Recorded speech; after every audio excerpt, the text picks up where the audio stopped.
আজকে এই রামচন্দ্রপুর গ্রাম পঞ্চায়েত এলাকায় কি কর্মসূচি করলেন না রামচন্দ্রপুর বাজারে কি? আজকে রামচন্দ্রপুর বাজার এখানে একটা পঞ্চায়েত অফিস আছে, সেই পঞ্চায়েত অফিসের সামনে ইন্ডিয়ান সেকুলার ফ্রন্টের এই এলাকায় প্রচুর কর্মী সমর্থক আছে। তারা মিলিতভাবে এখানে একটা ইন্ডিয়ান সেকুলার ফ্রন্টের কার্যালয়,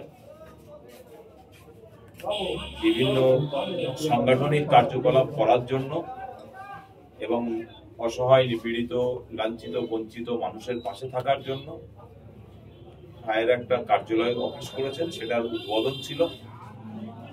আর তার সাথে সাথে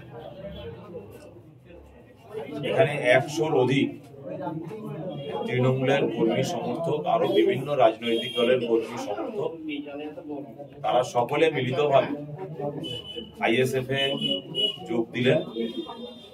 আশা করছি তারা আইএসএফটা মন দিয়ে করবেন এবং আইএসএফ এর যে নিয়ম নীতি কানুন আছে, সাংবিধানিক যে সিস্টেম আছে, সেই সিস্টেম মোতাবেক তারা আগামী দিন চলবে।